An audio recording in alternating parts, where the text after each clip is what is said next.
Northern Mali conflict background.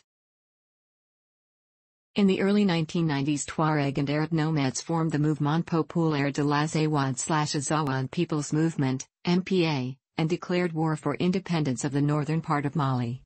Despite peace agreements with the government of Mali in 1991 and 1995, a growing dissatisfaction among the former Tuareg fighters, who had been integrated into the military of Mali, led to new fighting in 2007. Despite historically having difficulty maintaining alliances between secular and Islamist factions, the National Movement for the Liberation of Azawad allied itself with the Islamist groups Ansar Dine and Al-Qaeda in the Islamic Maghreb and began the 2012 Northern Mali conflict. The MNLA was an offshoot of a political movement known as the National Movement for Azawad, MNA, prior to the insurgency. After the end of the Libyan civil war, an influx of weaponry led to the arming of the Tuareg and their demand for independence. The strength of this uprising and the use of heavy weapons, which were not present in the previous conflicts, were said to have surprised Malian officials and observers. Though dominated by Tuaregs, the MNLA claimed that they represented other ethnic groups as well, and were reportedly joined by some Arab leaders.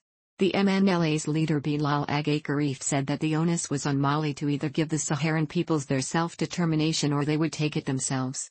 Another Tuareg-dominated group, the Islamist Ansar Dine, Defenders of Faith, initially fought alongside the MNLA against the government.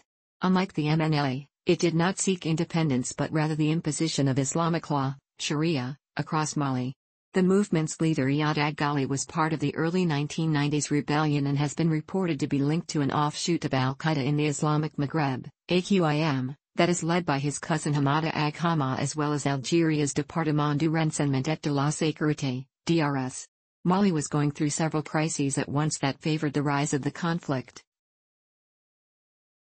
State crisis. The establishment of a Tuareg state has been a long-term goal of the MNLA, since it began a rebellion in 1962. Thereafter, Mali has been in a constant struggle to maintain its territory. Food crisis. Mali's economy has an extreme dependence on outside assistance, which has led Economic Community of West African States, ECOWAS, to blockade, to subdue the military junta. Political crisis. The mutiny led to the fall of the president.